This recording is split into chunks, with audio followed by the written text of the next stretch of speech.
In 2018, after Hurricane Maria and Irma hit the island, we were called to come and identify what some of the issues were, and one of the ITNs, or the network hubs on this base, were hit pretty strong with damage to infrastructure. Water was getting inside the building, so they had sandbags to try to prevent the waters from coming inside on the bottom, but also tarps over the electronics equipment. So we were called in, we identified certain issues. We identified cables that had to be rerouted because the plan was to build a new ITN, and that's why we're here in 2020.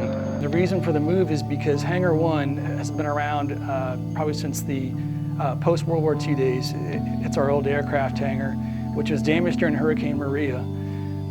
There's actually a hole in the roof still from Hurricane Maria, which our network resides in that hangar right underneath that hole.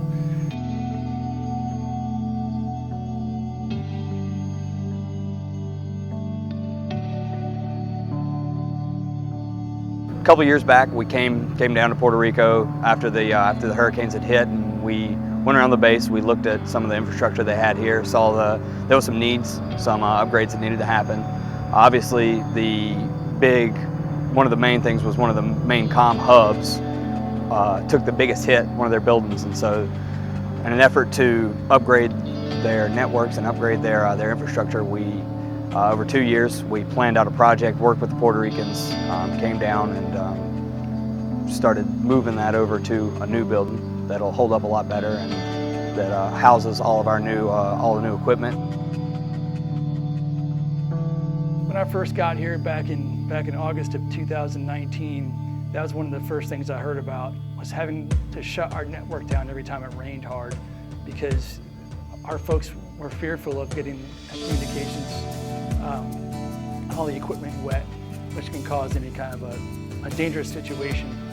So that was an immediate concern of mine, was the safety of our airmen and the safety of our network.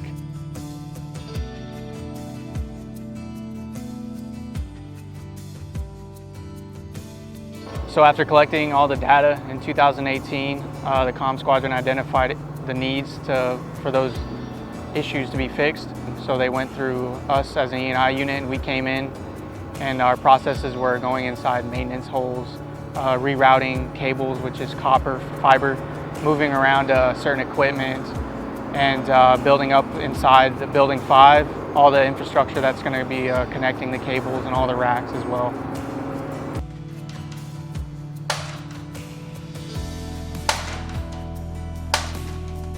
So throughout this install down here in Puerto Rico, we've had a lot of guys, a lot of moving parts. Been having to pull a lot of new cables in, reroute some old cables from other buildings. It goes into the cost savings into the new building 5. And once it gets into building 5, we spend a lot of time terminating, putting connectors on this fiber so that they can access our infrastructure. And everything we do, we test. After we install, we label everything, so it's extremely organized. They make sure that it's good to go. When we turn over a finished product, it's a quality product. Around these maintenance holes, there's a lot of the hazards associated with getting into them. Safety is very involved. Fire department also, we have to test the atmosphere. We have to set up a tripod and winch. That way, if any of these dangerous gases happen to incapacitate one of our people, we're able to recover them using our winches and our tripods. We're able to have the rescue equipment that we brought with us, use our training that we have to get that done. Even though the 202nd EIS has been taking lead on this project, we've had a lot of help with other EIS units from the country, helping us out with manpower and materials as well. We actually had to ask for some help for some other units to come down here, from Georgia, from Pennsylvania, from West Virginia, and from Ohio, to come down and do the actual move for us. It actually benefited both of us a lot, both the EI Squadron 202nd and the local squadron. We were able to save them right at $500,000. It's good training for our guys, a lot of good work that sometimes we don't get a lot of back in the States. It really worked out well for both of us. So the wing here is really depending on our E&I airmen to accomplish our mission, because that'll tie in all the different agencies in the wing together, and they can move on with all the other steps they can take to continue their mission here in Puerto Rico. Morning, Medical Group. This is Ortiz.